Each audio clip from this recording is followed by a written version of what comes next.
예, 반갑습니다. 이봉영입니다. 예.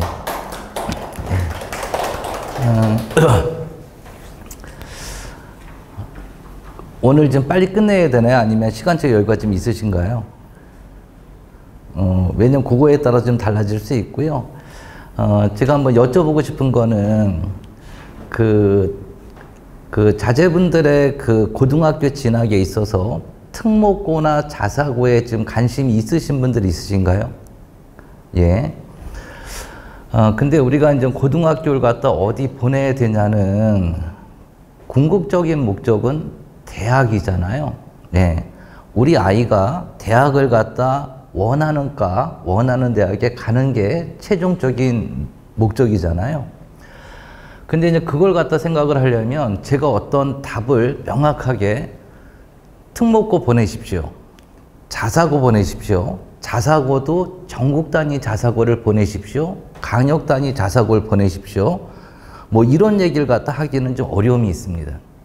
그리고 왜냐면 이거를 생각하면 특목고나 자사고가 유리하고 또 요걸 생각하면 일반고가 유리하고 다 다른 거예요.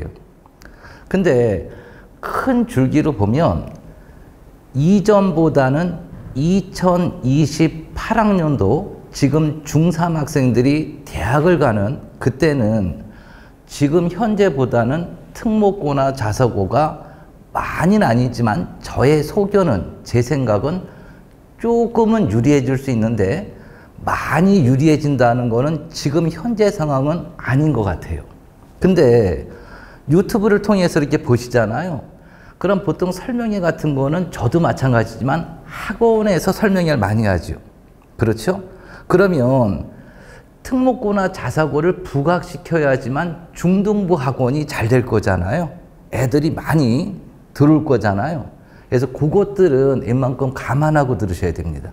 근데 그 유튜브나 이런 데서 얘기하는 것처럼 그렇게 많이 지금 현재 상태보다 2028학년도에 특목고나 자사고가 그 정도로 유리해지는 건 저는 개인적으로 아닌 것 같아요. 예. 근데 이제는 학부모님들이나 학생들이 판단을 갖다 하려면 2028학년도는 어떻게 변화가 되는지 그걸 아셔야 되잖아요.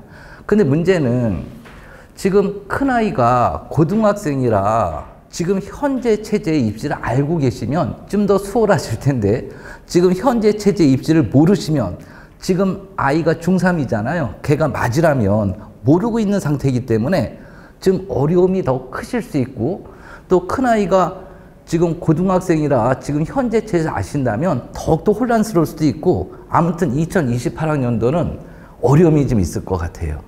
그렇죠? 그래서 1년 더 늦게 나시거나 1년 더 좀 빨리 나시지 왜 그때 예, 좀 어려움이 있네요. 그래서 먼저 제가 2028학년도에 대해서 얘기할 텐데 큰 줄기는 두 가지입니다. 두 가지.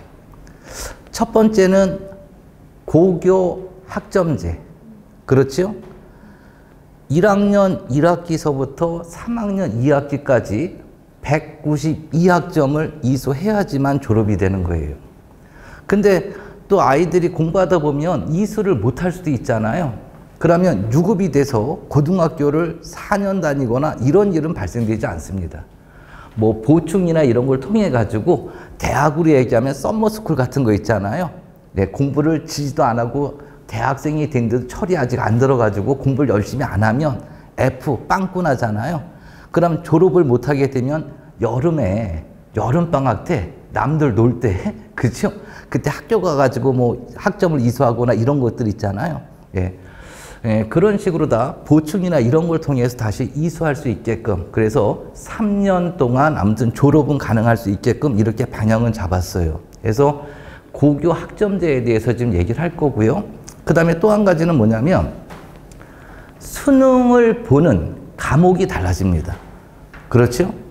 예. 그래서 그런 것들을 먼저 알고 계셔야지만 우리 아이를 어디 보내는 게 좋을까? 또 일반고를 보내도 평택고를 보내는 게 좋을까? 신안고를 보내는 게 좋을까? 아니면 저쪽에 있는, 그죠? 뭐 은혜고를 갖다 보내는 게 좋을까? 효명고를 보내는 게 좋을까? 이런 판단이 쓰실 겁니다. 그래서 일단 순서는 내신에 대해서 먼저 말씀을 드리고 수능에 대해서 말씀을 드리고 그 다음에 경북교육청에서 많이 질문이 나온 학부모님들한테 많이 질문이 나온 거를 교육청에서 답변한 게 있습니다. 그걸 갖다 잠시 보여드리고 마지막에는 저의 생각 틀릴 수도 있고 맞을 수도 있는데 아무튼 저의 생각을 한번 날 것으로 말씀을 드리도록 그렇게 하겠습니다. 자, 그러면 그래도 어머니들께서는 지금 자세가 반듯하시네요. 학생들은 이 시간 되면 벌써 그렇죠? 우리 학생 긴장하신 겁니다. 예, 지금 몇 학년이세요? 아, 중학교 2학년이세요? 아, 대학은 어느 대학 가고 싶으세요? 아, 편하게, 자신 있게. 예, 원하는 대학 가실 수 있을 겁니다. 왜냐하면 중학교 2학년인데 이런 자리에 참석하기가 힘들 거잖아요. 물론 본인이 어머니는 가지 말자 그랬는데 학생이 가서 들어야 돼, 엄마. 내가 성공하려면 가서 들어서 알아야지만 내가 성공할 수 있지. 그래서 어머니를 설득해서 온 건 아닐 거예요. 반대겠지요. 근데 어찌 됐든지 간에 중요한 건 이 자리에 있다는 게 중요한 겁니다. 원하는 대학 포기하지 마시고요. 예, 가실 겁니다. 예. 자, 그럼 시작해 보도록 하겠습니다. 이렇게 보시면 됩니다. 요게 지금 체제예요. 내신입니다, 내신. 지금은 내신이 9등급 체계예요. 근데 이게 5등급 체계로 바뀝니다. 지금 1등급이 상위 4%예요. 100명이 있다면 4등까지만 1등급입니다. 그렇죠? 그리고 2등급은 11% 누적입니다. 11%. 100명이 있다면 11등까지가 2등급입니다. 그리고 아래는 뭐 지금 다 얘기하면 시간이 너무나 많이 걸릴 거니까요. 자료 다 있을 겁니다. 근데 2018학년도 지금 자제분이 지금 중학생이죠? 그죠? 내년서부터 고등학생이 되면 이렇게 5등급제로 바뀝니다. 1등급이 무려 10%까지예요. 4등까지가 1등급이었는데 이제 100명 중에서 10등까지가 1등급입니다. 그리고 2등급은 34%까지 100명 중에서 지금 현재는 11등까지가 2등급인데 34등까지가 2등급이에요. 그렇죠? 그럼 우리 아이가 2등급까지는 들어가야 되는데 만약 3등급이 됐다. 아, 그럼 이거 상당히 애매해지는 거죠. 그렇죠? 그렇게 되면 우리가 이제 지금 현재 체제로 말씀을 드리면 대학은 수시로 갈 수 있고요. 수능 전형, 흔히 정시라고 얘기하잖아요. 정시로 갈 수 있습니다. 근데 수시는 크게 교과 전형이 있고요. 내신 가지고 하는 거. 그죠? 그 다음에 종합 전형. 내신 플러스 비교과. 여기서 얘기하는 비교과는 출결 이런 것뿐만이 아니라 뭐 세트, 창체활동 이런 거 있잖아요. 예. 그런 거 종합적으로 서류를 갖다 보는 거. 물론 요즘은 교과 전형도 서류를 일부 봅니다. 그런 학교들이 점점 늘어나고 있어요. 근데 너무나 깊게 들어가면 어려움이 있기 때문에. 그리고 또 한 가지 뭡니까? 논술 전형. 그렇죠? 특히 고등학교 때 내신 관리를 못했고 아무튼 학교 생활기록부 관리를 못해가지고 안 좋다. 그럼 논술 전형이 있잖아요. 예? 그래서 수시는 교과, 종합, 논술 이렇게 크게 세 갈래고요. 그 다음에 수능, 정시, 수능 성적으로 가는 거 이렇게 보시면 돼요. 그렇죠? 근데 일반고는 2등급까지는 모르지만 3등급이 나오면 교과 전형이나 종합 전형은 약간 멀어지는 거예요. 이름 있는 대학을 갖다 생각을 하면.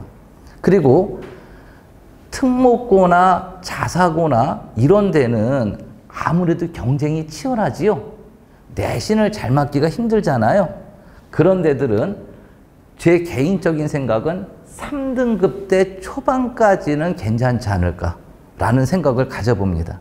예. 그래서 이렇게 아무튼 5등급제로 바뀐다는 거. 예. 기억하셨죠? 9등급 체계가 5등급 체제로 바뀝니다. 그렇기 때문에 특목고나 자사고 학생들이 내신 따기가 힘든데 9등급 체계가 5등급 체계로 바뀌기 때문에 약간 좀 내신에서 불이익을 좀 덜 당하지 않을까 이런 겁니다. 근데 특목고나 자사고도 5등급, 4등급이 되면 그렇죠? 어려움이 있다는 겁니다. 그래서 그런 것들에 대한 세부적인 것도 뒤에서 말씀을 드릴 거고요. 자, 다음 보시겠습니다. 요거 한번 보세요. 절대평가 A에서 E, 상대평가 1에서 5등급을 함께 기재하게 됩니다. 그렇죠?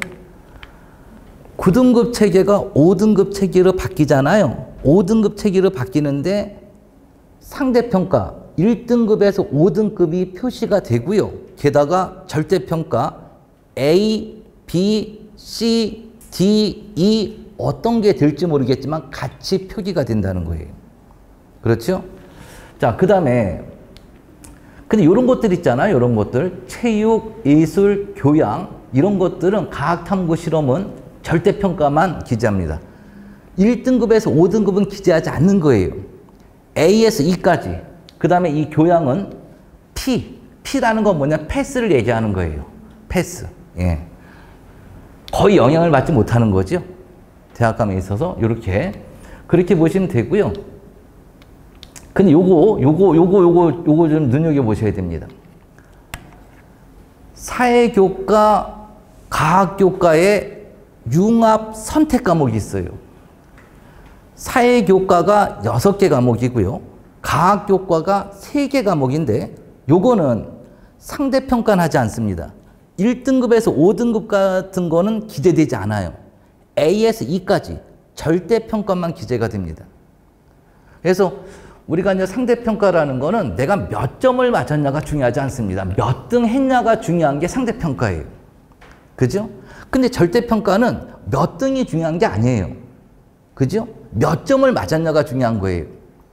그냥 그 강좌를, 그 과목을 듣는 학생이 100명이 있는데 100명이 싹 90점 이상이다. 그럼 다 A입니다. 100명이 다 A. 이런 게 절대평가예요. 지금 현재 수능에서도 절대평가가 있죠. 영어 같은 경우. 그렇죠? 한국사 같은 경우. 영어 같은 경우. 그 다음에 이런 것들은 절대평가잖아요. 그렇죠? 그렇듯이 상대평가는 경쟁입니다. 몇 등이 중요한 거예요. 절대평가는 몇 점이 중요한 겁니다. 그럼 시험이 좀 쉬우면 다 90점 이상 맞을 수도 있고 시험이 굉장히 어렵잖아요. 다 60점 아래로 맞을 수도 있잖아요. 그럼 다 2잖아요. 그렇죠? 예. 그래서 이 절대평가는 아무래도 학교에서 이것저것을 고려해가지고 적절히 난이도를 낼 수밖에 없습니다. 그렇죠? 예. 왜냐하면 시험 문제가 너무나 어려워서 지금 사회교과나 과학교과의 융합선택 과목은 상대평가는 하지 않고 절대평가만 하는데 문제가 너무나 어려워가지고 다 2등급을 맞았다. 애들이. 그럼 그 다음 해에 학부모님들이, 학생들이 그 학교를 갈까요? 안 가겠죠? 그렇죠? 아니, 어머니들 대학 다니실 때 이 교수는 약간 이상한 교수야. F를 너무나 많이 써. 어차피 이 교수한테 수업 들으면 재수강할 수밖에 없을 것 같아. 그럼 그거 교양 과목이면, 아니 전공도 아니고 교양이면 들어도 되고 안 들어도 되면 그 교양 과목 듣겠습니까? 안 듣죠? 그렇죠? 학점 잘 주는 과목을 듣죠? 그렇죠? 그렇게 생각하시면 되는 거예요. 자, 그래서 정리 한번 해보겠습니다. 보통 교과는 절대평가랑 상대평가를 같이 하고요. 이거 다 같이 합니다. 성취도별 분포 비율, 과목 평균, 수강자 수 다 기재가 되는 거예요. 그 다음에 사회, 과학의 융합선택 과목 9과목입니다. 좀 이따 그게 어떤 건지 보여드릴 거예요. 그거는 성취도 절대평가만 하는 거고요. 상대평가는 하지 않습니다. 하지만 이걸 기재하는 거예요. 평균이 얼마인지. 그럼 평균 같은 거를, 분포 같은 거를 기재를 해야지 대학에서는 평균이 이건데 이 학생은 이 점수를 맞았기 때문에 성취도가 높은 편이구나. 이걸 알 수 있잖아요. 그래야지만 이 학생이 고등학교 생활을 충실하게 했는지, 개판으로 했는지 판단할 수 있는 거 아닙니까? 그렇죠? 예, 그렇게 보시면 되고요. 그 다음에 예술, 체육, 과학실험 이런 것들은 절대평가만 하고 나머지 다 기재하지 않습니다. 그죠? 절대평가 성취도는 이것도 A, B, C입니다. A, B, C. 80점 이상은 A, 60점 이상은 B, 60점 아래는 C. 그렇죠? 지금 현재도 A는 만약 그게 내신에 들어가잖아요. 지금은 진로 선택 과목 중에 A, B, C를 매기는 게 있어요. 그러면 이게 이제 내신에 들어가잖아요. 그럼 A는 보통 1등급으로 다 취급합니다. B는 2등급으로 취급해요. 근데 C는 학교마다 좀 다른데 어떤 학교는 3등급으로 취급하고 어떤 학교는 5등급으로 취급해버립니다. 그렇죠? C는. 자, 그래서 요거는 절대평가만, 그리고 교양은 P, 패스하냐 못하냐 요것만 있는 거고요. 전문교과. 이 전문교과는 일반고에서는 거의 개설이 힘들 거예요. 예. 특수한 고등학교들만 전문교과가 개설이 될 거예요. 근데 이것도 문제가 되는 게 뭐냐면 절대평가랑 상대평가랑 모든 것들이 기재됩니다. 그럼 이런 걸 보면 특목고를 가잖아요. 그럼 전문교과를 많이 이수하게 될 겁니다. 그러면 선택을 많이 해서 좋긴 좋은데 성취도가 안 좋을 수 있다는 거예요. 경쟁이 되니까 상대평가가 되니까. 그렇죠? 그럼 이런 걸 보면 특목고나 전사고, 전국 단위 자소고가 유리한 것만은 또 아니잖아요. 그렇죠? 예. 그래서 아무튼 요렇게 변화가 됩니다. 기억하셨을까요? 자, 지금까지 제가 말씀드리고 있는데 너무나 어렵습니까? 너무나 쉬워요? 왜냐면 제가 설명을 많이 하는데 학생들하고 이렇게 설명회를 같이 하거나 부모님들 모시고 이렇게 설명을 하거나 하잖아요. 그러면 설명이 끝나고 나서 항상 아쉬움이 남습니다. 근데 그 아쉬움은 너무나 쉽게 설명해서 아쉬움이 남는 게 아니라 아, 나 혼자 떠든 거 아닌가? 뭐 이런 생각이 들어서 항상 아쉬움이 남습니다. 예. 그래서 너무나 어려우면 얘기하세요. 쌤, 혼자만 얘기하시는 것 같습니다. 그럼 제가 또 예. 그래서 아까 초반에 특목고나 뭐 자사고에 관심 있는 분들 한번 제가 슬쩍 여쭤봤잖아요. 그게 이유가 있는 겁니다. 아니 관심이 없는데 나는 평택고, 신안고, 한강고, 한강여고 뭐 이런 거 중에서 어느 학교를 보내느냐가 중요한데 제가 여기서 특목고 얘기만 자사고면 하루 종일 하고 있으면 부모님들 가시면서 뭐야 우리 아이한테 필요한 건 얘기하지 않고 딴 나라 얘기만 하고 있네 이렇게 생각할 수 있잖아요. 특히 이제 고3 학생들 데리고 고3 학부모님들 모시고 설명회 하잖아요. 그럼 많은 설명가가 의대, 서울대, 연고대 얘기만 합니다. 그럼 나가시면서 뭐야 우리 아이한테 해당되는 학교는 얘기하지 않 뭐 이런 게 있을 수 있거든요. 그래서 참 이게 세상에 쉬운 건 없는 것 같아요. 예. 자, 다음 보겠습니다. 이제 구체적으로 가는데 자 고교 학점제입니다. 그죠? 총 192학점을 이수해야 된다. 근데 3년 동안 충실하게 학교를 다니면 약간 공부를 등한시해서 내신이 안 좋아도 졸업하는 거는 크게 지장이 없게끔 정부에서 제반 조치를 할 겁니다. 그래서 뭐 보충이라든가 이런 걸 통해서 이수할 수 있게끔 할 거니까 너무 걱정을 하지 않으셔도 된다. 다만 그렇게 해서 이수한 학생이 그죠? 학교생활기록부가 잘 관리될지는 한번 생각해 보시는 게 좋을 것 같고요. 예. 그래서 대부분의 것들은 이제 상대평가 5등급 체제로 바뀌었지만 상대평가랑 절대평가가 같이 기재되고 분포 비율, 평균, 수강자 수 이런 게 다 기재되기 때문에 대학에서는 5등급 체제로 바뀌었다 해서 우수한 인재를 뽑는데 어려움이 전 없을 것 같아요. 그죠? 예. 그리고 그냥 1 이렇게만 되는 게 아니에요. 내신 산출을 하게 되면 1.1, 1.12 뭐 이렇게 구체적으로 뜨게 됩니다. 그렇죠? 예. 그냥 이제 6, 7 이런 게 없어질 뿐이지 대학에서는 이 학생이 고등학교 생활을 충실하게 했는지 안 했는지 다 알 수 있는 거예요. 예. 자, 그렇게 보시면 되고요. 자, 말씀드리겠습니다. 여기 적혀지는, 하나 올라갔네요. 자, 여기 적혀지는 게 공통 과목입니다. 그러니까 이제 크게 고등학교에서 배우는 과목은 이렇게 보시면 됩니다. 공통 과목이 있어요. 그리고 선택 과목이 있습니다.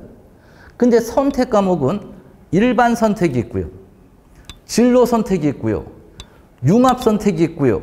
이 표현은 없지만 전문 교과가 또 있습니다. 그렇죠?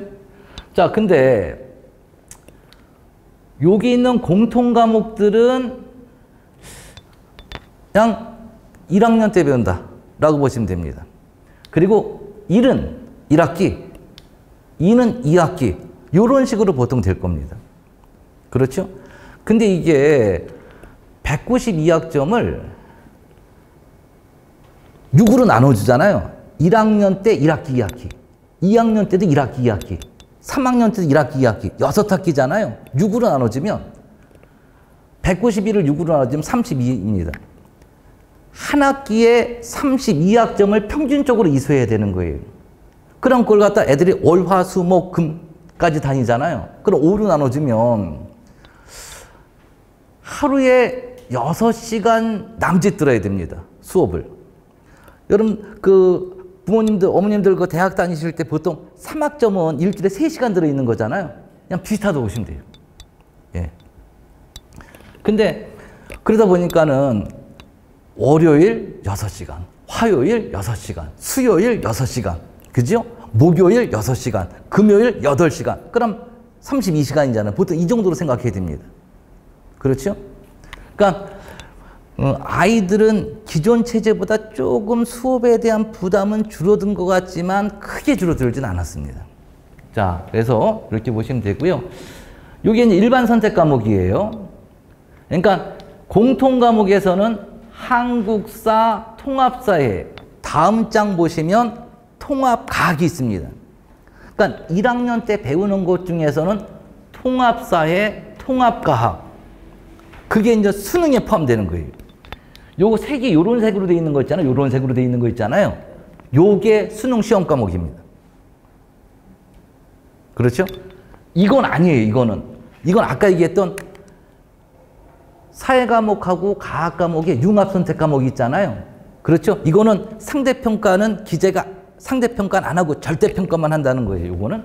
예. 그리고 이거는 현재까지 결정된 사항이에요. 여기 조금 앞으로 뭐 보완될 수도 있고 약간 수정될 수도 있는데 현재까지는 이렇게 결정이 된 거예요. 자, 그러면 이렇게 공통 과목들이 있고요. 다음 장 보시면 여기도 공통 과목이 또 있죠. 이렇게. 그렇죠? 예. 자, 다시. 그 다음 일반 선택 과목 이런 것들이 있습니다. 일반 선택 과목. 자, 그러면 국어는 현재 체제 말씀드릴 필요가 있을까요? 현재 체제는 문학, 독서, 그리고 언어와 매체나 합법과 작문 중에서 하나를 선택해서 수능을 보게 돼요. 근데 2028학년으로는 이제 이과나 문과나 수능 보는 과목이 구분이 안 됩니다. 똑같습니다. 다 통합되는 거예요. 통합되는 거예요. 그래서 약간 달라집니다. 교과 편제가.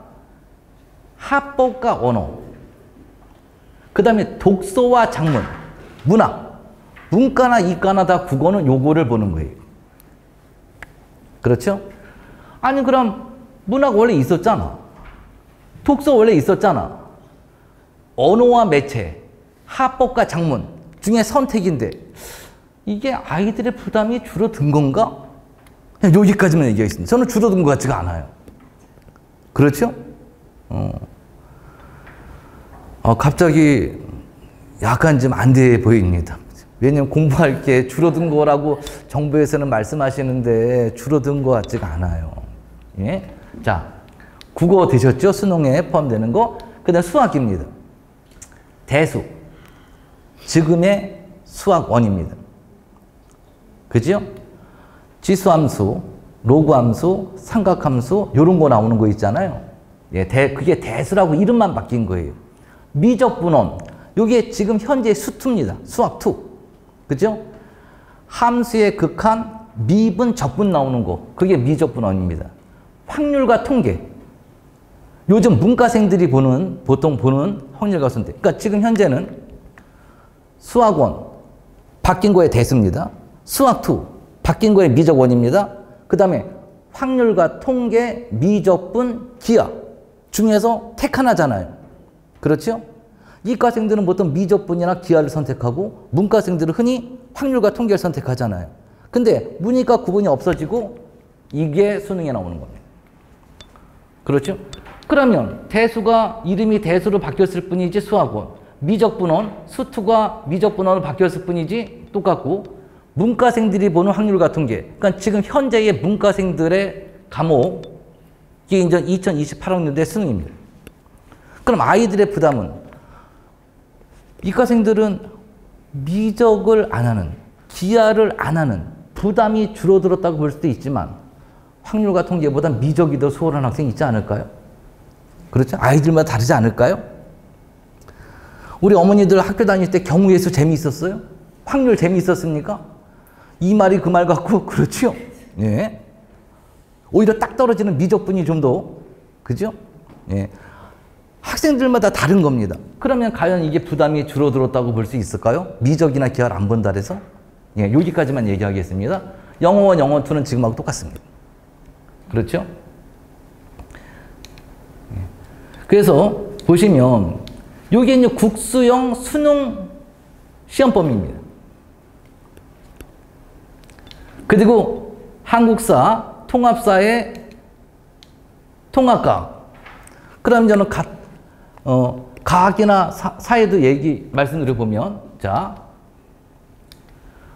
먼저, 지금 여기 있는 거랑 여기 있는 것 중에 택 2개였어요. 그게 이거로 바뀌는 거예요. 통합사회로 바뀌는 거예요. 통합사회 1, 통합사회 2로 바뀌는 거예요. 그걸 합쳐서 통합사회로 얘기하는 거예요. 그렇죠? 그러면 지금은 어찌됐든 간에 몇 과목 보는 겁니까? 2과목 보는 거잖아요. 근데 우리 학생은 하나, 둘, 셋, 4개 보는 거잖아요. 물론 이렇게 생각할 수 있습니다. 아니 지금 현재의 물리원이나 지구과학원이나 생명과학원이나 이런 걸 갖다 하려면 통합과학을 알아야지만 할 수 있다 라고 생각할 수도 있잖아요. 근데 아이들도 그렇게 생각할 수 있을까요? 2과목 보는 거를 지금 4과목으로 넣은 거잖아요. 그렇죠? 물론 내용적인 건 깊이가 좀 약간 통합적인 거니까 고1 때 배우는 거니까 약간 좀 수월하겠죠. 깊이 들어가는 건 아닐 거잖아요. 그래도 수능에 나오면 물론 아직까지는 수능이 어떻게 나올지 모릅니다. 근데 어찌 됐든지 간에 수능에 나오면 수능은 그대로 9등급제입니다. 내신은 5등급제지만 수능은 9등급제예요. 물론 영어는 절대평가잖아요. 나머지는 상대평가. 영어랑 절대평가 보는 것도 있지만 한국사 이런 건 절대평가지만 그렇죠? 국어, 수학, 그 다음에 탐구는 상대평가잖아요. 9등급 체계 그대로 유지가 되는 거예요. 그 이따 또 까먹을 수도 있겠지만 EBS에서 연계 50% 되는 거 똑같습니다. 예, 발표가 된 거예요 벌써. 예. 근데 수능을 갖다 보는 거는 대학 입장에선 우수한 학생을 뽑는 데 목적이 있는 거잖아요. 그렇죠? 아니 내가 대학 총장이면 학교생활 충실하게 안 하고 공부 못하는 애 뽑고 싶겠어요? 잘하는 애, 학교생활 충실하게 하는 애, 그런 학생을 뽑고 싶겠죠. 그렇죠? 그러면 수능 문제는 변별력이 있어야 될 거지 않습니까? 자격시험이 아니라는 거예요 지금. 그러면 이 통합으로 수능을 갖다 보더라도 변별력을 갖출 수밖에 없다는 겁니다. 그러니까 아이들의 부담은 역시 있을 수밖에 없는 거죠. 예? 자, 그렇게 보시면 되고요. 그리고 이런 것들이 기하, 뭐 미적분, 뭐 이런 것들이 이제 진로 선택 과목이고요. 이거 다 지금 절대평가도 기재가 되고 절대평가도 되고 상대평가도 되는 거예요. 이거 다 절대평가도 되고 상대평가도 되는 거예요. 아까 얘기했던 거 사회교과나 과학교과의 융합선택 과목 요거 하나, 둘, 셋, 넷, 다섯, 여섯 요거 있잖아요. 요거 그 다음에 요렇게 3개 요것만 절대평가만 기재되는 거 절대평가만 되는 겁니다. 그렇죠? 그리고 요런 거 있잖아요. 요게 지금 현재 보는 물리, 화학, 생명과학, 지구과학, 요게 현재의 물리원, 생명과학원, 지구과학원 이런 거예요. 그 여기 있는 요런 것들이 지금 2과목입니다. 지금 현재 제 2과목. 그렇죠? 근데 아무튼 이런 것들은 이제 수능에 포함되는 게 아니에요. 그래서 약간 공부하는데 내용적인 거는 좀 수월하지만, 그죠? 변별력을 갖다 갖추려면 문제는 약간 난이도를 좀 갖출 수밖에 없는데 충분히 저는 낼 수 있다고 생각을 합니다. 부모님들은 걱정하실 거예요. 아니, 통합사회, 통합과학, 이게 수능에 나오면 내용이 좀 수월한데 변별력을 갖추겠냐. 제가 솔직히 수학 강의를 한 20년 넘게 했습니다. 그렇죠? 제가 시험 문제를요, 어떤 단원이든지 간에 평균 90점 맞게끔 하려면 그렇게 낼 수 있고요. 평균 20점 맞게끔 하려면 그렇게 낼 수 있습니다. 난이도는 문제 내는 사람이 조절을 충분히 할 수 있는 거예요. 교육과정 내에서도. 그렇죠? 예. 그러면 만약에 변별력을 갖춘다고 생각하면서 문제를 내면 아이들의 공부하는 부담은 줄어들지는 않을 것 같아요. 그죠? 그리고 이게 뭐냐면 1학년 때 배우잖아요. 이거 1학년 때 배우잖아요. 그렇죠? 지금 현재는 모든 학교가 몇 학년 때 과학 과목하고 사회 과목, 만약에 물리원, 생명과학원, 물리 이런 거를 3학년 때 배우는 학교도 있고 2학년 때 배우는 학교도 있잖아요. 근데 이거 1학년 때 배웁니다. 그럼 수능을 보려면 3학년 때 다시 공부해야 됩니다. 그렇죠? 아이들의 부담은 줄어들까요? 이런 생각이 자꾸 듭니다. 저만 이런 생각이 드는지 모르겠지만, 자, 아무튼 요렇게 됩니다. 이거 뭐 다 과목 이거 뭐, 그죠? 저는 솔직히 이거 저는 수학 강의를 어떻게 오래 했어도 수학까지 탐구해서 뭘 배우는지 잘 모릅니다. 예. 자, 그래서 요렇게 보시면 되고요. 얘기한 겁니다. 그래서 그냥 큰 줄기는 이렇게 보시면 됩니다. 자, 공통 과목이 있고요. 선택 과목이 있습니다. 선택은 또다시 일반 선택이 있고요. 그 다음에 진로 선택이 있고요. 그 다음에 융합 선택이 있습니다. 그러면은 대부분의 것들은 1등급에서 5등급 상대평가랑 A에서 E까지 아니면 A에서 C까지 절대평가, A에서 E까지 절대평가 같이 기재되는데 예술, 체육 이런 거는 절대평가만 A, B, C만. 그렇죠? 그리고 요거 사회교과나 과학교과의 융합선택 과목 요거는 A에서 E까지 절대평가만, 이건 상대평가는 기재되지 않습니다. 근데 아까도 얘기했지만 평균 기재되고 분포 같은 거 다 기재되잖아요. 그러니까 대학에서는 알아볼 수 있다는 겁니다. 자, 요거 요 정도까지만 얘기하겠습니다. 지금 반을 설명할게. 자, 이제 수능입니다. 수능. 지금 많이 말씀을 드렸어요. 많이 말씀드렸어요. 자, 국어입니다. 국어. 합법과 언어. 독서와 작문, 문학. 그러니까 아까도 말씀드렸지만 문과, 이과 구분이 없어지는 거예요. 수능 볼 때는 다 똑같은 거 보게 되는 겁니다. 그렇죠? 대수, 지금 현재의 수학원, 미적분원, 지금 현재의 수학2, 확률 같은 게, 그렇죠? 이게 수학이고요. 영어원, 영어2, 절대평가지만 한국사, 절대평가 이렇게 되고요. 이제 요 사회하고 과학하고 문과나 이과나 둘 다 보셔야 됩니다. 예. 통합사회, 통합과학, 그죠? 다 보셔야 됩니다. 근데 고3 때, 1학년 때 배워도 고3 때 다시 공부를 할 수밖에 없는 이런 상황이 발생될 수 있는 거죠. 그리고 뭐 이거는 뭐 말씀드리지 않아도 되겠지만 성공적인 직업 생활이라서 직탐입니다. 예. 그리고 요건 똑같습니다. 지금처럼. 예.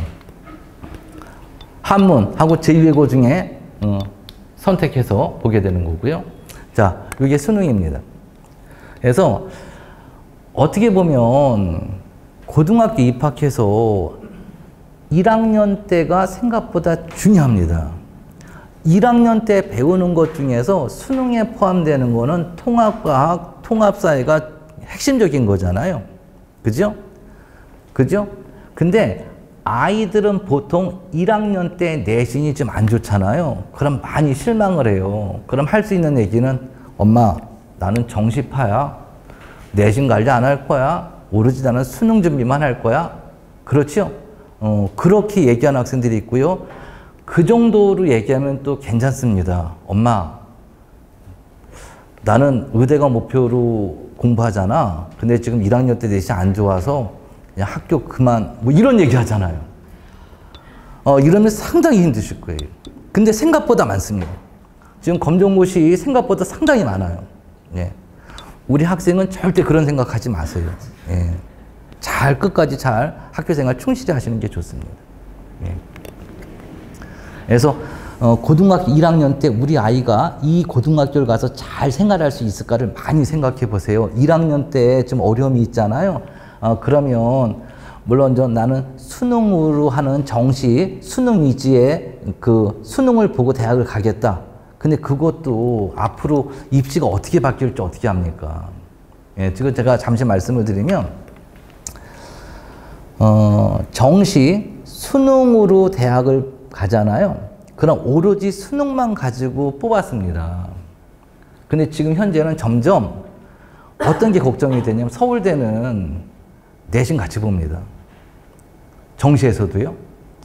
근데 고대도 30%인가 잘 기억이 안 나는데 내신 같이 봅니다. 그럼 다른 학교도 점점 늘지 않을까라는 걱정이 좀 되는 거예요. 그렇죠? 예. 우리가 이제는 이런 체제, 수시, 교과, 종합, 논술, 그 다음에 수능 위주의 정시 해서 우리 아이가 이쪽에 좀 강하면 이 전형으로 대학을 갈 수 있었잖아요. 그렇죠? 그거를 위주로 신경 썼으면 됐잖아요. 근데 다시 종합적인 학생이 될 수밖에 없는 거 아닌가. 이것도 잘하고 저것도 잘하고. 그렇죠? 예. 그래서 약간 부담은 좀 가중되면 벌써 이것만 보면 저는 가중될 것 같은데.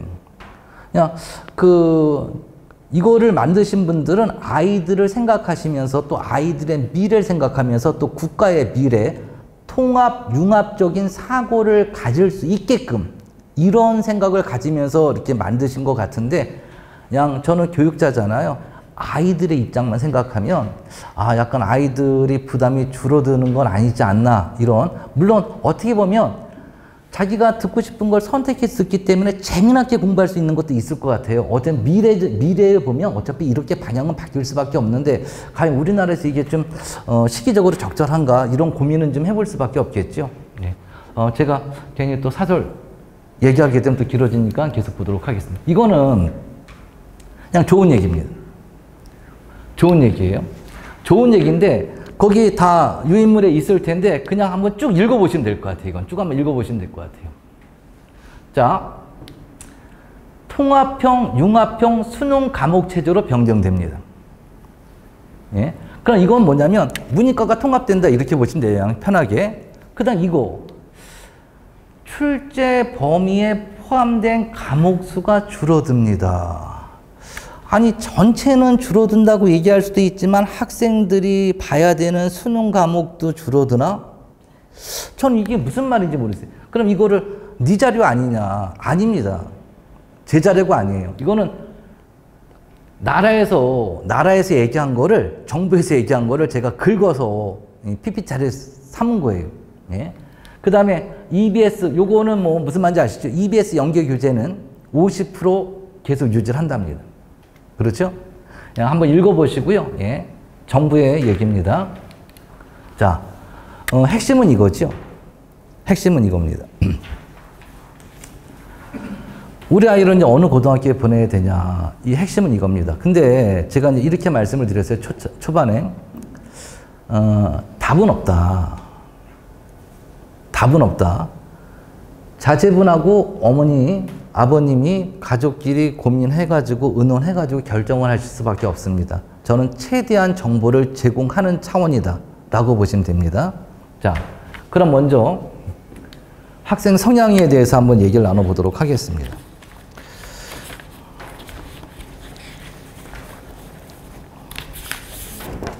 자, 일단 이렇게 말씀을 드릴게요. 우리 아이는 성향이 지금 통합된다는데 지금 인문계, 자연계 이렇게 얘기하기가 좀 약간 겸연쩍은데 문과 성향이냐, 이과 성향이냐, 우리 아이가 어문계 쪽으로 가고 싶다. 그죠? 아니 인문 쪽으로 가고 싶다.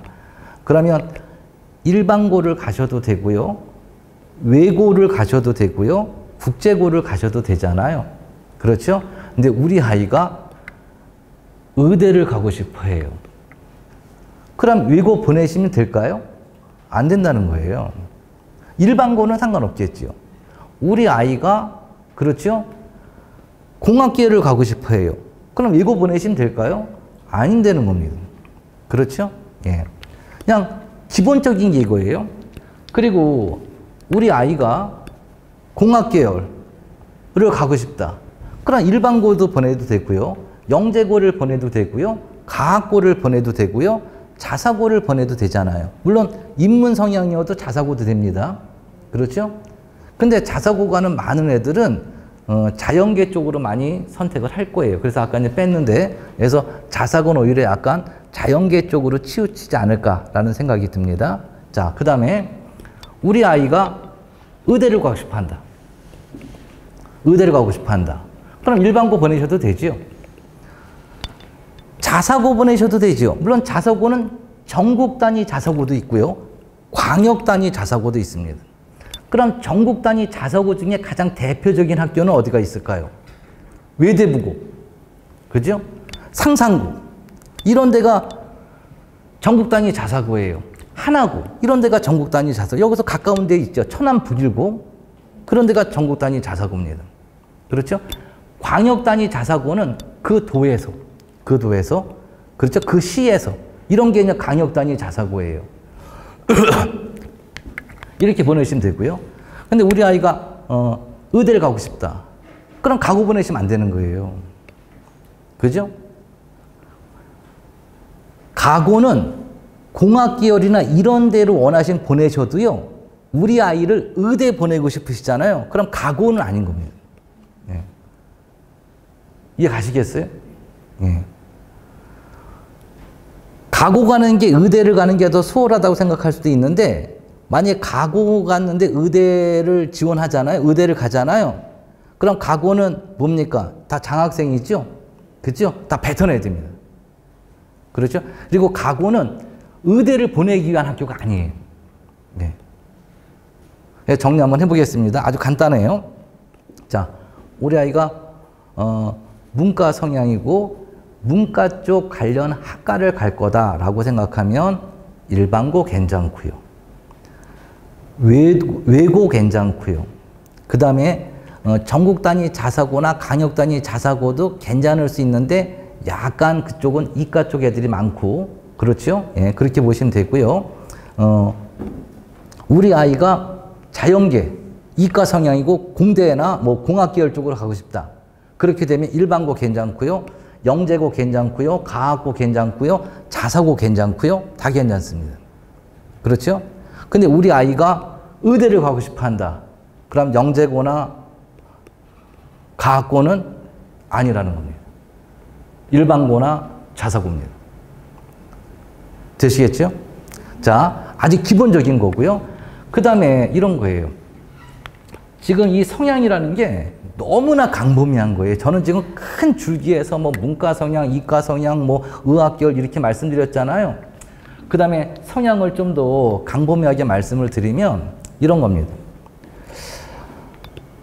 우리 아이는 주변 어떤 환경에 흔들림이 없다.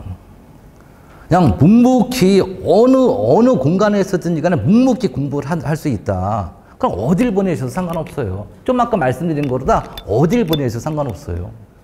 예. 근데 주변에 너무나 흔들린다.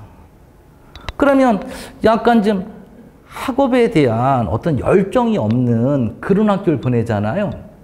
그러면 약간 문제가 될 수 있습니다.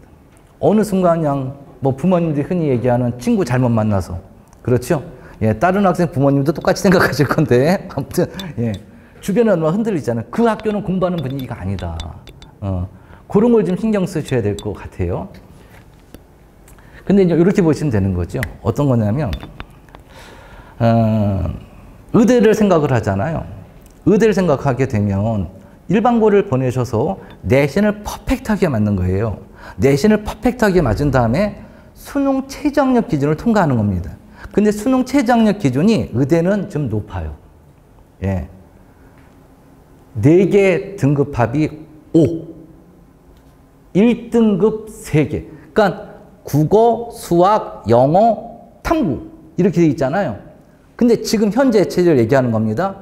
지금 현재 체제를 4개 등급합이 5. 그러니까 거의 다 1등급 맞아야 된다는 거예요. 하나는 몇 등급을 맞더니 상관없다. 3개는 1등급 맞아야 된다. 뭐 이런 거. 지금 낮은 학교가 3개 합이 4. 뭐 이런 거예요. 근데 문제가 되는 건 여기는 수도권이잖아요. 그렇죠. 지역인재 전형에 해당이 안 됩니다. 그렇죠.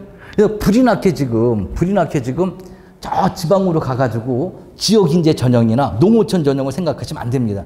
2028학년도는 중학교도 거기서 나와야 돼요.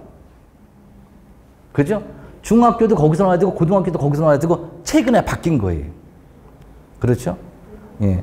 그래서 이제는 지금 집이 평택이시잖아요. 평택이시기 때문에 이렇게 보시면 됩니다. 이제 의대를 보내고자 하거나 상위권 대학의 농어촌 전형을 생각해서 이사를 가거나 지방으로 학교를 보내실 생각은 안 하셔야 되는 거예요. 어차피 안 됩니다. 어떻게 다시 바뀌면 몰라도 지금 현재 결정된 상황은 중학교도 거기서 나와야 되고요. 고등학교도 거기서 나와야 된다. 지금 현재는 고등학교만 거기서 나오면 되는 거잖아요. 그렇죠? 근데 이게 중학교까지 거기서 나오는 걸로 바뀌었습니다. 최근에. 예, 그렇게 보시면 되고요. 그래서 의대를 보내고자 하면 내신 관리를 철저히 해서 수능 최저학력 기준을 또 통과해야 됩니다. 그러니까 내신만 관리하면 되는 게 아니라 수능 최저학력 기준도 또 통과해야 되는 거예요. 물론 일부 대학의 의대는 수능 최저학력 기준이 없을 수도 있습니다. 종합전형 같은 경우는. 그렇죠? 예. 근데 그거는 비교과를 또 신경을 많이 쓰셔야 되는 거예요. 예. 그래서 의대 가기 가장 수월한 거는 내신 퍼펙트하게 맞고요. 그렇죠? 수능 최저 통과하는 거. 이게 가장 쉬울 수도 있습니다. 자. 그래서 성향은 이렇게 다시 한번 정리하면 아까 문과 이과는 다시 한번 얘기 안 드려도 되겠고 그 다음에 그 의대를 갖다 생각하면 가고를 보내시면 안 된다는 거, 일반고나 자사고를 보내시는 게 맞다는 거, 예, 그렇게 말씀을 드리고요. 질문요. 사관학교는요? 예. 사관학교는요? 아, 사관학교는 상관이 없으십니다. 아무 때나 예. 예. 사관학교 가려면요, 일단 사관학교는 1단계 필기시험을 갖다 7월 말쯤에 봐요. 7월 말쯤에 보고요. 그걸 갖다 통과를 하잖아요. 그걸 통과하면 체력 검정을 합니다. 그리고 면접을 봐요. 이런 수순이기 때문에 그냥 사관학교를 가려면 저는 생각하기에 일반고가 좀 약간 수월할 수도 있을 것 같고요. 예. 아니면 자사고도 괜찮고요. 예. 외고도 괜찮고요. 근데 역시 가고나 이런 데를 보내실 필요는 없습니다. 제 생각은 그렇습니다. 사관학교 보내시려고요? 아니, 애가요. 아, 예. 하나는 여쭤봐도 사범대는 사범대를 갈 것 같으면요, 네. 저는 개인적인 생각에 그냥 일반고 보내시는 게 나을 것 같아요. 네. 아니면 자사고도 괜찮고요. 예. 그리고, 일단 입시가 이제 상황을 좀 추이를 갖다 봐야 되는데, 이게 이제 원래 이 교대 말씀하시는 게 아니라 사범대 말씀하시는 거죠? 사범대 말씀하시면 그게 이제는 어느 쪽, 자연계 쪽입니까? 인문계 쪽입니까? 인문계 쪽이에요. 아, 그럼 똑같습니다. 보통 인문계랑 똑같다고 보시면 돼요. 일반고나 외고나. 예. 이렇게 보시면 될 것 같아요. 예. 예. 그 다음에 이 선행의 정도, 고교 성취도에 대해서 말씀드리겠습니다. 요즘 아이들이 생각보다 선행을 많이 해요. 근데 저는 이제 개인적으로 너무나 적절한 선행이 중요한 거지, 과도한 선행은 아니다라고 생각을 합니다. 근데 이게 특목고나 자사고 중에서도 전국 단위 자사고 있잖아요. 그런 데를 선행을 안 해도 잘 거기서 학교 생활을 잘하는 학생도 있지만 대부분은 그렇지 않아요. 왜냐하면 한번 보세요. 전국 단위 자사고를 가거나, 그죠? 만약에 특목고를 가려면 어떻게 돼야 됩니까? 중학교 때 공부를 상당히 잘했어야 돼요. 예. 물론 최근에 이렇게 외고나 이런 데는 그렇게 경쟁률이 높거나 그러지 않았어요. 그렇죠? 그래도 실은 거기 가는 애들은 일반고 가는 애들보다 성적이 다 좋습니다. 예. 근데 이제는 그렇게 보면 선행을 안 했으면 1학년 때 처질 수 있다는 거예요. 중학교 때는 자기가 막 노릇했단 말이에요. 갔더니 중간인 거예요. 예. 어쩌면 어머니들께서도 그때 좀 약간 충격받지 않으셨을까? 초등학교 때는 우리 아이가 천재인 줄 알았잖아요. 참 우수한 줄 알았잖아요. 예. 뭐 중학교 1학년 때 시험 보는 학교도 있지만 대부분 안 보잖아요. 중학교 2학년 때 보잖아요. 중학교 올라가서 처음 시험을 봤는데 뭐야 이거.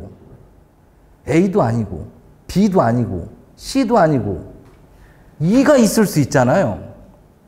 왜냐하면 90점 이상이 A입니다. 80점 이상이 B예요. 70점 이상이 C입니다. 60점 이상이 D예요. 60점이 안 되면 E잖아요. 그렇죠. 지금 중학생들 내신 보면 A하고 E를 합친 게 거의 절반 정도 됩니다. 예. 그러니까 그런 게 있잖아요. 학생들의 어떤 내신을 위해서 문제를 잘 난이도를 적절하게 잘 맞추는 학교도 있지만 좀 약간 자존심이 세신 선생님도 있으실 수 있잖아요. 그래서 문제를 가기 어렵게 냅니다. 평균이 40이에요. 그럴 수도 있잖아요. 그렇죠? 그럼 대부분의 학생들이 2입니다, 그냥. 그렇죠? 예. 그래서 그냥 제가 말씀드리는 거는 이 선행의 정도가 웬만큼 됐으면 특목고나 자사고를 보내시는데 너무나 선행이 안 돼 있잖아요. 그러면 이걸 한 번쯤 고민해 보셔야 돼요. 1학년 때 쳐져서 중학교 때는 1등하고 했었는데 고등학교 갔더니 갑자기 반에서 중간 정도밖에 못 하잖아요. 그럼 아이가 옛날 생각을 하게 됩니다. 거기서 어려움을 가져요. 그렇죠? 그렇기 때문에 어떤 사태가 발생되냐면 전학 얘기가 나올 수 있습니다. 전학 얘기가. 제 조카도 그랬어요. 공주 한일고 왔는데 예, 전학했습니다. 일반고로 다. 그래서 결국은 1년 재수했어요. 별로 바람직하지 않은. 물론 재수해가지고는 뭐 잘 갔습니다. 원하는 대학에 원하는 학과 잘 갔어요. 예. 그래서 그런 것도 생길 수 있고. 그러니까 아이들이 중학교 때는 상당히 우수했는데 고등학교 가서 그렇지 않으면 중학교 때 우수했으면 집에서도 예쁨을 받고 학교에서도 많이 예쁨을 받고 남들의 부러움을 사고 막 이랬을 거잖아요. 근데 고등학교 때는 오히려 중간 이하다. 이렇게 되면 많이 충격을 받을 수 있거든요. 그렇죠? 그런 것도 생각할 수 있기 때문에 선행이 너무나 많이 돼 있진 않아도 일정 부분은 돼 있는 게 어떨까. 물론 간혹가다 선행이 절대 되지 않고 뭐 특목고나 자살고와도 상당히 잘 해내는 학생도 있긴 있습니다. 근데 그런 게 일반적이지는 않은 거죠. 일반적이진 않잖아요. 그렇죠? 그 다음에 고교 성취도. 이게 뭐냐면 미래입니다. 모르는 거예요. 내가 아니 어머니들의 자제가 고등학교 가서 이 학교 가서 어느 정도 할 수 있을까를 생각해 보셔야 됩니다. 네. 이걸 가늠해 보셔야 돼요. 중학교 때 1등이잖아요. 고등학교 외대부고 가서 1등, 그죠? 외대부고는 전교 1등도 내신이 잘 나올 수가 없어요. 왜냐면 경쟁이 치열하기 때문에 이 과목은 내가 1등급이어도 저 과목은 2등급 나올 수도 있고 막 하는 거거든요. 경쟁이 치열하니까. 근데 일반고는 이것도 1등급, 저것도 1등급, 저것도 1등급, 5월 1등급 이렇게 될 수 있잖아요. 어차피 다 이게 합산돼가지고 나오는 거잖아요. 1점 몇 등급, 2점 몇 등급 이렇게 나오는 거잖아요. 그러니까 우리 아이가 고등학교 갔을 때 어느 정도로 잘할 수 있을까를 좀 한번 생각해 보는 게 필요한데 제가 이렇게 선을 긋도록 하겠습니다.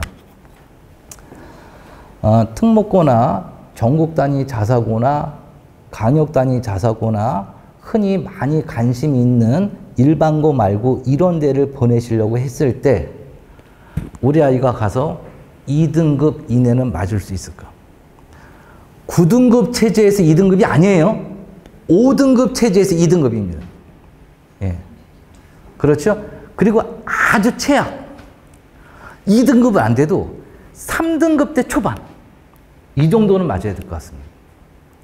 만약 그렇지 않고 4등급 맞잖아요. 그럼 4등급은 지금 체제로 저 아래잖아요. 그럼 아무리 특목고가 아니라 특목고 할아버지여도 입사관이 딱 봤을 때 학교 생활을 충실하게 했다고 생각할 수 있을까요? 아니잖아요. 물론 영재고나 가고는 그렇지 않을 수도 있어요. 예. 근데 외고나 국제고나 전국 단위 자사고나 간역 단위 자사고는 제가 생각하기에 3등급 초반은 몰라도 그 아래로 내려가게 되잖아요. 그럼 많은데 어려움이 있습니다. 예. 저 생각은 그렇습니다. 제 생각은. 그렇죠? 예. 그래서 고등학교 때 우리 아이가 과연 이 경쟁 치열한 고등학교에 가서 싸워서 승리할 수 있을지 그거를 한번 어머니가 제일 잘 아시잖아요. 우리 아이에 대해서. 그렇죠? 얘는 어금니 깨물고 해낼 거야. 그죠? 근데 얘는 또 가서 한 번 시험 약간 못 보면 너무나 실망을 해가지고 그 다음에 공부에 흥미를 잃어가지고 좀 어려움을 가질 거야. 이런 거 생각할 수 있잖아요. 예? 그래서 그런 걸 가늠해야 되는데 이게 힘든 거예요. 그러니까 막연히 옆집에 어떤 아이가 있는데 이 학생이 전주에 있는 상산고 가가지고 무슨 대학을 갔다. 너무나 이런 거에 맹신하지 않는 게 좋을 것 같습니다. 우리 아이가 중요한 거잖아요. 예. 물론 그런 것들도 하나의 잣대를 잴 수는 있어요. 나중에 제가 좀 말씀을 드릴 거예요. 예.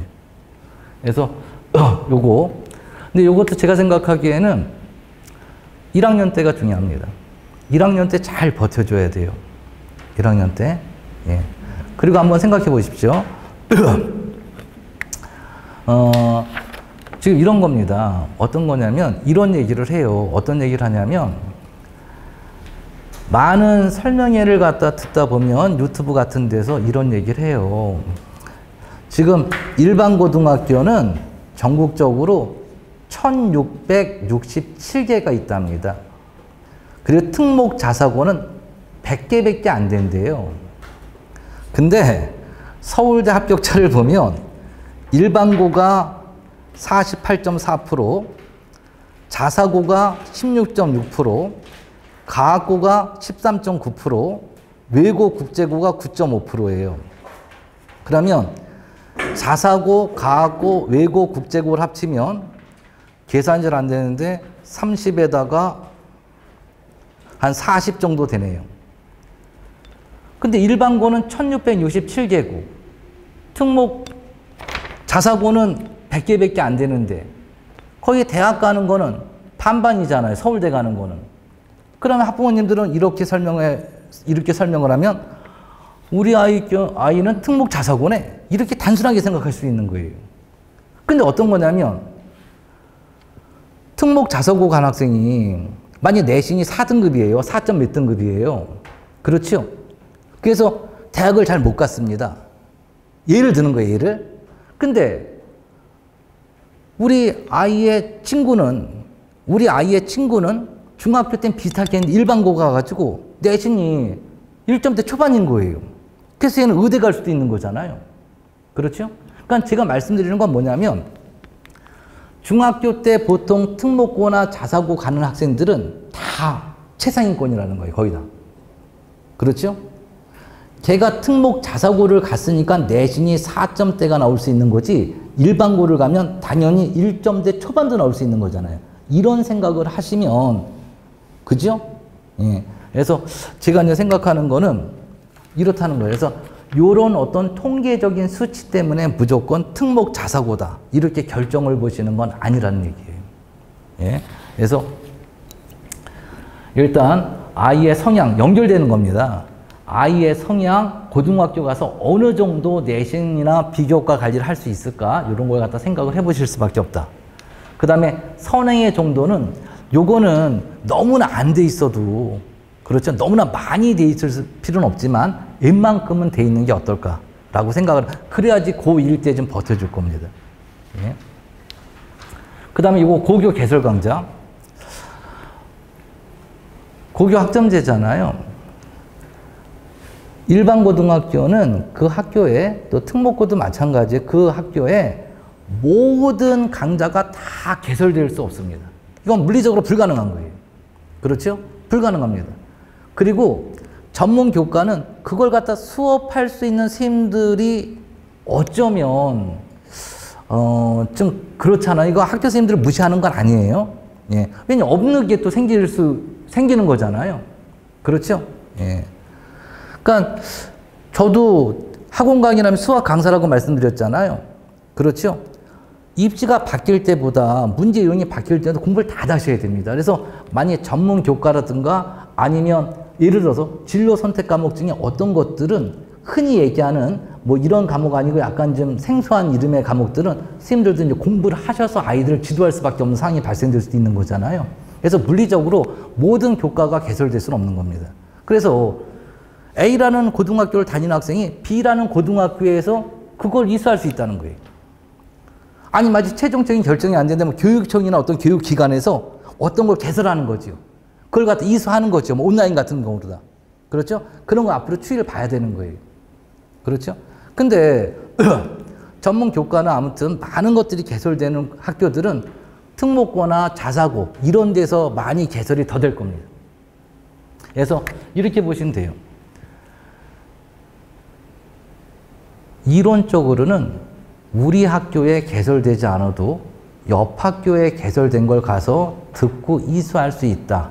아니면 어떤 교육기관이나 교육청에서 어떤 강좌가 개설이 돼서 그걸 갖다가 이수할 수도 있다. 뭐 이렇게 생각할 수도 있지만 현실적으로 닥치면 그게 만만한 건 아니에요. 우리 학교에 개설돼 있는 게 좋지. 그렇죠? 그래서 홈페이지를 들어가 보시면 교육과정이 나와 있습니다. 근데 문제는 제가 평택에 있는 고등학교 홈페이지 들어가서 지금 몇 학교를 봤어요. 안 나와 있어요. 물론 지금 현재 고1 애들은 나와 있는 학교들이 고1 건 나와 있습니다.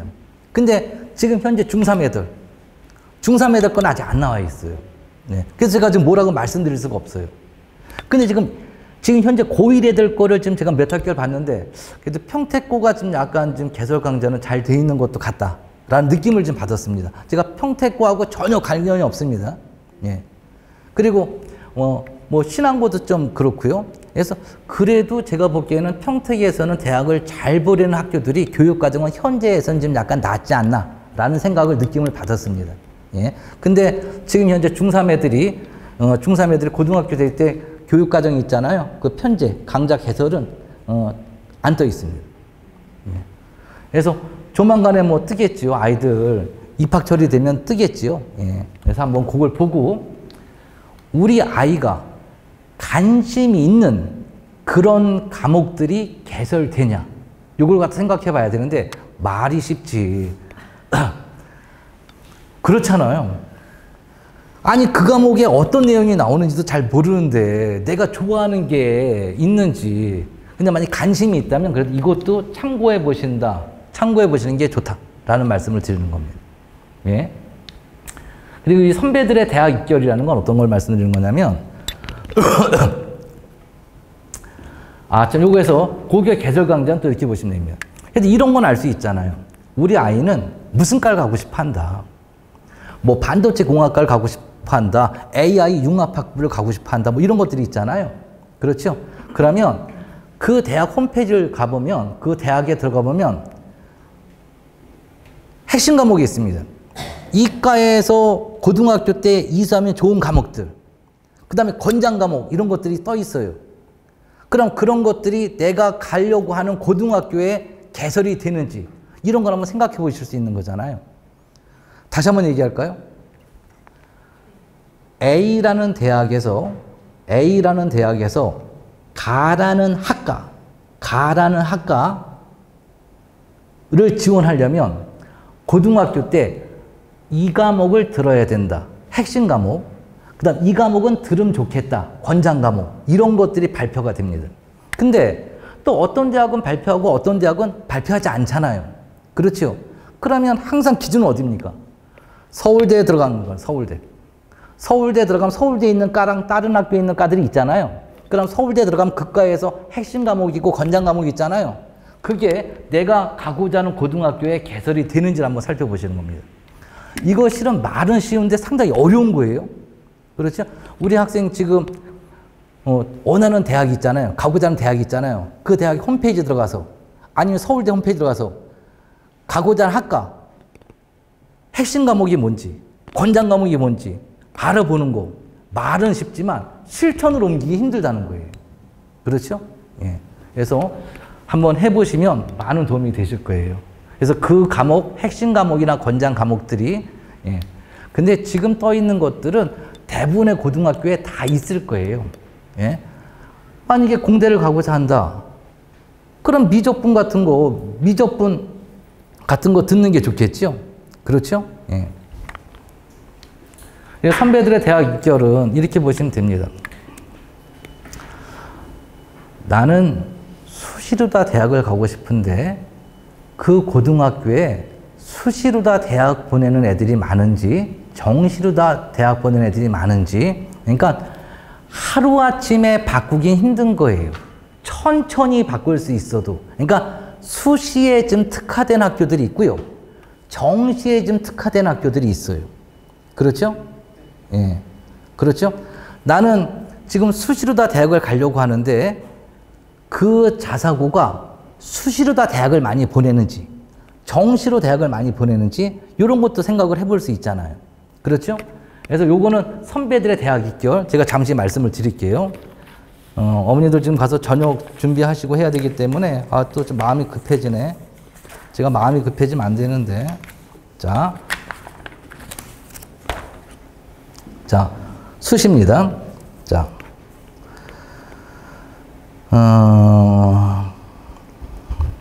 여기서 갈 수 있는 데가 동탄국제고 서울대 13명 붙었습니다. 그 중에서 수시가 12명이에요. 정시로 1명 간 겁니다. 그죠? 그래서 수시로 서울대 붙는 비율은 92.3%. 동탄국제고 얘기하는 겁니다. 그 다음에 경기예고. 서울대 13명 붙었는데 11명이 수시로 갔습니다. 거의 수시죠? 예. 84.6%. 예. 안양예고. 19명이 서울대 붙었는데 그 중에 15명이 수시입니다. 예. 다른 학교들이 위에 많아요. 다른 학교들이 위에 많은데 평택 소재에 있는 중학교를 나와서 갈 수가 없는 대학들이 위에 많아요. 경남 과학고등학교. 서울대 11명 붙었는데 수시로 11명입니다. 정시로 간 애들은 빵명이에요. 예. 요런 것들이고, 그 다음에 정시 비율이 높은 학교 한번 말씀드려 볼까요? 예. 상산고, 전국 단위 자사고입니다. 36명이 서울대를 붙었는데 그 중에 33명이 정시입니다. 그러니까 상산고는 뭡니까? 정시죠? 우리 아이를 수시로 다 좋은 대학을 보내고자 하는데 상산고를 보내시면 좀 어려움이 있다는 거예요. 정시로 보낼 것 같으면 상산고를 보내도 되는데 이런 것들입니다. 그 다음에 또 보낼 수 있는 데가 쭉쭉 가서 예, 화성고. 화성고는 어딘지 아시죠? 여기서 멀지 않습니다. 예, 화성시에 있습니다. 제가 사는 화성시. 예, 병점 근처에 있습니다. 화성고. 예, 25명이 서울대 붙었는데 많이 보내네. 예, 그 중에 21명이 정시로 갔습니다. 요런 거예요. 그렇죠? 그리고 다 뭐 서울 강남권에 있는 왜 강역 단위 자사고들이 많습니다. 정시로 가는 거는. 그 다음에 수시로도 많이 보내고 정시로도 많이 보내는 비슷한 학교들. 예, 비슷한 학교들. 여기 외대부고가 있습니다. 근데 외대부고가 있는데 외대부고는 66명이 서울대에 갔는데 수시가 28명이고 정시가 38명입니다. 그럼 여기 정시가 더 많잖아요. 근데 이걸 감안하셔야 됩니다. 외대부고는 좀 수시가 좀 더 강한데 지금 정시로 인원이 더 많은 거는 이걸 생각하셔야 됩니다. N생. 그죠? 예, 그걸 생각하셔야 됩니다. 예. 그리고 포항제철고. 많이 보내지 않지만 16명 보냈는데 7명, 9명. 제가 지금 말씀드리는 건 수시, 정시 비슷하게 수시도 좀 강점을 띠고 있고 정시도 좀 강점을 띠고 있는 고등학교들입니다. 예. 그리고 보내실 수 있는 학교는 예, 그렇죠? 왜냐면 요즘은 이게 강역에서 시에서 보낼 수 있고 경기도에서 보낼 수 있고 이런 게 있잖아요. 예, 이렇게 보시면 돼요. 그러면 전체적으로 보시면 이렇게 되겠습니다. 어떤 거냐면 가고나 영재고는 수시가 많습니다. 가고나 영재고는 그렇죠? 예. 그리고 전국 단위 자사고나 강역 단위 자사고는 수시하고 정시하고 다 많은 게 대부분이다. 이렇게 보시면 돼요. 그렇죠? 예. 그리고 일반고는 이렇게 보시면 돼요. 아무래도 일반고는 수시가 더 많은 겁니다. 왜냐면 일반고 자체는 학교에서 수시로 다 지금 약간 좀 미는 경향이 있잖아요. 예? 그렇게 보시면 됩니다. 그리고 평택에서는 그래도 진학률이 서울대로 국한시키지 말고 평택에서는 그래도 진학률이 높은 고등학교들은 평택고, 신안고 제가 이렇게 알고 있습니다. 그리고 내신을 좀 따기 수월할 때는 자제분이 여학생이면 남녀공학을 보내는 게 좋겠죠. 예. 그리고 자제분이 남학생인 같은 경우는 남고를 보내는 게 좀 더 수월하실 수 있습니다. 왜냐하면 여학생들이 내신 관리는 더 잘합니다. 예. 예. 그리고 또 한 가지는 요즘은 이렇게 보시면 돼요. 이제 내신도 오지선다형을 약간 지양 줄이고요. 논술형, 서술형을 약간 늘리겠다는 겁니다. 근데 약간 문제가 있잖아요. 그건 채점을 어떻게 합니까? 이거 논란이 많이 될 수 있거든. 지금도 논란이 될 수 있는데 이걸 더 늘리잖아요. 그러니 평가를 갖다 할 때 또 이게 서열을 매길 수밖에 없잖아요. 상대평가가 기재되니까. 그렇죠? 근데 아무튼 교육청이나 이 관련 부서에서는 걱정하실 필요 없다. 평가 기준을 잘 만들 거고, 그리고 선생님들의 어떤 연수, 여름방학 이런 거 선생님들이 싫어하시는 거 있잖아요. 연수. 이런 걸 통해서 세미나 같은 걸 해가지고 아무튼 선생님들의 어떤 그 평가할 때 잘할 수 있게끔 연수를 통해서 해내겠다. 뭐 이렇게 말씀하시잖아요. 근데 그게 약간 좀 걱정이 되는 부분이 있는데, 아무튼 부모님들이나 학생들이 알고 계셔야 되는 거는 일단 내신은 서술형이나 논술의 형태의 문제를 증가시킨다는 겁니다.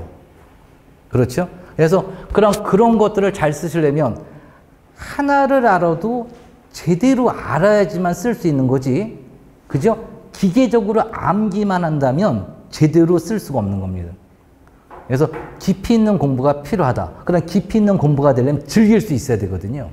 억지로 하는 거는 오지선다는 몰라도 서술형이나 논술형은 힘들다는 거예요. 그래서 즐길 수 있어야 된다. 그래서 나중에 선택은 보통 1학년 2학기 때 2학년 때 들어야 되는 선택 과목을 선택하게 될 겁니다. 그럼 아직 시간이 많이 남았어요. 1년 정도 남짓 남았습니다. 그렇죠? 그래서 일단 고등학교 보내시는 거에 지금 약간 신경을 쓰실 수밖에 없는데, 고등학교 간 다음에는 학생들이나 학부모님들이나 어떤 과목을 이수하는 게 좋을지. 그렇죠? 예. 그리고 한간에 이런 게 있습니다. 요즘 정부의 정책, 이거 말이 좀 너무나 또 어려워지는데, 올해 의대가 1497명 늘었습니다. 그죠? 그 내년에 또 늘 거잖아요. 물론 의사 선생님들은 반대하시겠지만, 아무튼 뭐 정부의 방침은 내년에 늘릴 거가 방침이잖아요. 그리고 올해 첨단 학과가 1145명 늘었습니다. 이거 그냥 증언이에요. 그러니까 뭐냐면 대학은 모집 인원이 총량자를 해서 한정돼 있는 겁니다. 고정돼 있는 거예요. 고정돼 있는 겁니다. 근데 의대 정원은 순수 증원이에요. 없던 인원이 생긴 겁니다. 그래서 지금 반수생 막 흘러나오고 있잖아요. 상위권 대학의 학생들이 막 1년 더 하겠다고. 그 다음에 첨단학과도 마찬가지입니다. 순수 증원입니다. 그죠? 없었던 인원이 생긴 거예요. 그렇죠? 다 정부의 정책입니다. 또 한 가지 정부의 정책이 있습니다. 무전공이에요. 자유전공입니다. 그럼 이것 때문에 어떤 생각을 할 수 있냐면, 선택 과목 중요치 않다. 어차피 무전공인데. 근데 무전공은 제가 지금 기억이 정확한지 모르겠지만 유형 1하고 유형 2가 있습니다. 그럼 유형 1은 뭐냐면 전체 학과를 다 선택할 수 있는 거예요. 물론 일부는 제외됩니다. 의학 계열이나 사범대는 제외될 수 있습니다. 그러니까 전체적인 선택하는 게 유형 1이에요. 정부의 권장은 10%입니다. 전체 모집 인원의 10%를 유형 1, 자유전공, 학교마다 이름은 좀 다를 수 있어요. 자유전공으로 뽑아서 하는 거예요. 그리고 단과 자유전공, 유형 2입니다. 그러니까는 단과대가 뭔지 다 알고 계시죠? 그러니까 요 계열에서 자유전공. 대학 갈 때 학과를 먼저 선택하는 게 아니에요. 자유전공으로 가서, 무전공으로 가서 2학년 될 때 학과를 선택하게 되는 그런 걸 얘기하는 겁니다. 근데 이 유형2 단과대별로 자유전공은 정부의 정책이 이게 기억이 정확한지 모르겠어요. 한 20%입니다. 그럼 전체 자유전공이 몇 %입니까? 30% 정도 되는 거잖아요. 그렇죠? 그러면 이렇기 때문에 그럼 자유전공인데 어떤 선택 과목이 뭐 중요하냐? 그렇지 않습니다. 10%만 유형1이에요. 20%는 단과대별로 다 자유전공이잖아요. 그러면 단과대별로 다 묶여 있으면 권장하는 거, 그 다음에 핵심 과목 같은 게 비슷하잖아요. 그 단과대는. 그렇죠? 그래서 선택하면 어떤 걸 선택하는지 신경 쓰셔야 됩니다. 그리고 아이가 재미나게 할 수 있는 거, 이런 거 생각을 하셔야 됩니다. 예, 또 말이 급해졌는데 무슨 말인지 이해하셨나요? 예. 그래서 정부의 정책 중에서 하나 무전공, 즉 자유전공을 지금 약간 활성화시키려고 하는데, 근데 요 자유전공, 무전공은요 새롭게 인원이 증원되는 게 아니에요. 다른 학과에서 인원을 뺏어오는 겁니다. 그래서 무전공의 인원을 늘리는 거예요. 그렇죠? 예. 자, 이렇게 보시면 되고요. 그래서 큰 줄기는 이렇게 보시면 됩니다. 그런데 아직 이제 정확하게 대학에서는 발표되지 않았지만 이런 거예요. 아무래도 9등급제가 내신이 5등급제로 바뀌잖아요. 예? 근데 수능은 9등급제가 유지가 되는 거잖아요. 예? 그래도 수시에서는 학교 생활기록부를 통해서 하기 때문에 일단 교과 전형은 내신만 가지고 거의 뽑았었는데 지금 현재도 점점 서류를 갖다 조금씩 보는 학교들이 늘고 있습니다. 내신만 가지고 뽑던 게 서류를 좀 더 가미하는 거예요. 내신 70%, 서류 다른 거, 정성적인 거, 뭐 세특이나 뭐 이런 것들, 창찰등 이런 거 30%, 아니면 8:2 이렇게 점점 늘고 있다는 거예요. 그렇죠? 아니면 이런 거죠. 수시에서는 가장 편한 게 뭡니까? 학교 생활기록부 학교마다 너무나 차이가 나고 하기 때문에 못 믿는다, 걱정스럽다 하면 대학에서는 어떻게 하겠습니까? 수시에서 지금 교과 전형은 많은 대학들이 수능 최저학력 기준이 있습니다. 근데 종합 전형은 있는 학교도 있고 서울에 있는 중위권은 거의 없습니다. 연대, 고대는 종합 전형 수능 최저 있어요. 근데 서성한 이런 데는 수능 최저 없습니다. 근데 이제 종합 전형도 어쩌면 지금 결정된 건 아니에요. 수능 최저가 부활될 수 생길 수 있다. 이런 거 생각하셔야 됩니다. 그러니까 제가 이제 말씀드리는 건 뭐냐면, 그렇기 때문에 내신 관리만 하는 게 아니라 내신 관리하고 비교과 관리하고 수능까지 신경을 써야 되는 겁니다. 어렵지요? 힘들지요? 우리 학생 많이 지금 벌써 힘듦이 막 오지요? 할 수 있습니다. 예.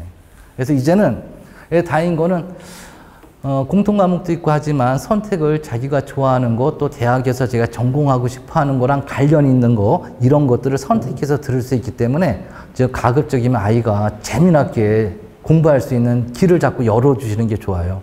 그래서 이제부터는 이제 고등학생이 되잖아요. 아이 고등학생이 되면 어머니 말 잘 안 들을 거예요. 죄송합니다. 예, 그렇게 되거든요. 애들이 좀 약간 좀 자기 고집이 세져요. 그래서 가급적이면 너무나 이렇게 하는 게 좋다, 저렇게 하는 게 좋다 하기보다는 아이들의 얘기를 충분히 들어주시고, 그게 너무나 나쁜 게 아니고 괜찮다고 생각하면 응원을 열심히 해주시는 게 좋을 것 같아요. 응원을. 네, 죄송합니다. 예. 아이들이, 왜냐면 이건 제 경험담이에요. 우리 딸내미, 아들내미도 고등학생이 되니까 이게 옛날 같지 않더라고요. 네. 너무나 길어진 것 같습니다. 예, 이 정도로 마무리 짓고요. 아무튼 우리 학생 그리고 어머니들의 자제분들이 고등학교 선택하는데 잘 선택이 됐으면 좋겠고요.